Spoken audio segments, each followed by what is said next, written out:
నాలుగో మాటగా మనం చూస్తే మత్తయి సువార్త 27వ అధ్యాయము 46వ వచనం. మత్తయి సువార్త 27వ అధ్యాయము 46వ వచనం. ఇంచుమించు 3 గంటలప్పుడు యేసు ఏలీ ఏలీ లాబా సబక్తకాని అని బిగ్గరగా కేక వేసెను. ఆ మాటకు నా దేవా నా దేవా నన్నెందుకు చేయి విడిచితివని అర్థము. ఏమన్నారండి? నా దేవా నన్నెందుకు చెయ్యి విడిచితివి. అప్పటి వరకు దేవుడితో ఉన్న శిష్యులు 3.5 సంవత్సరాలు యేసయ్య ఎక్కడికి వెళ్తే అక్కడికి వెళ్ళిన శిష్యులు చల్లా చెదరైపోయారు, ఒక్క యోహాను తప్ప.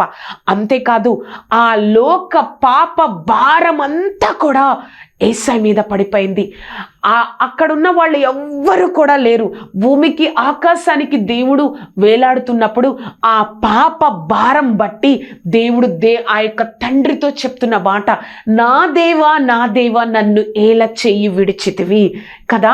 ఆ పాపము అనేది దేవుడికి నన్ను దూరం చేసింది. ఈ లోక పాపనన్నిటినీ నేను భరిస్తున్నాను, ఆ దేవుడు నన్ను భరించే స్థితిలో నన్ను ఉంచాడు అని ఆ దేవుడు, ప్రభా నన్ను ఏల చెయ్యి విడిచితివి అని కదా. మనము దేవుడు ఈ మాట ద్వారా, 4వ మాట ద్వారా దేవుడు మనతో మాట్లాడుతున్న ఏం మాట్లాడుతున్నారో తెలుసా?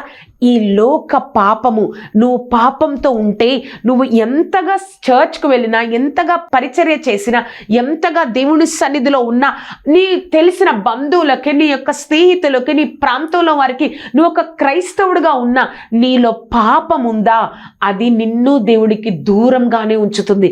అది నీ పాపము దేవుడికి నీకు మధ్యలో ఉంటుంది. కాబట్టి నీ జీవితంలో ఒక సంతృప్తికరమైన ఆశీర్వాదం ఉండదు, ఒక సంతృప్తికరమైన సంతోషం ఉండదు, పరిపూర్ణమైన సంతోషం ఉండదు. ఇంకా ఎప్పుడు ఎప్పుడు ఎప్పుడు అన్న ఆలోచనే నీలో కలుగుతుంది. దేవుడు మనతో చెప్తున్న మాట, నువ్వు దేవుడితో నిలిచి ఉండాలి అంటే నీలో ఉన్న పాపాన్ని దూరం చేసుకోవాలి. ఆయన శిలువలో మరణిస్తున్నప్పుడు ఈ లోక పాప భారం అంతా ఆయన మీద పడినప్పుడు ఈ మాట చెప్పారు, నా దేవా నన్ను ఏల చేయి విడిచితివి కదా.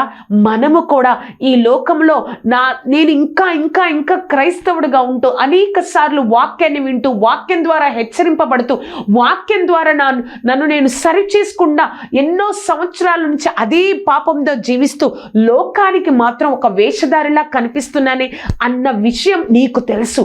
కానీ నువ్వు ఆ పాపాన్ని వదలలేకపోతున్నావు, ఆ పాపాన్ని నుంచి దూరంగా వెళ్ళలేకపోతున్నావు. దేవుడు మనతోనే మాట్లాడుతున్నారు. ఆ పాపం అనేది నీకు దేవుడికి దూరంగా ఉంది. నువ్వు క్రైస్తవుడు అని చెప్పుకుంటున్నావు, కానీ ఆయన సన్నిధిని, ఆయన శక్తిని, ఆయన ఇచ్చే దేవుడి చిత్తంలో ఉన్న ఒక గొప్ప ఆశీర్వాదాన్ని పొందుకోలేకపోతున్నావు.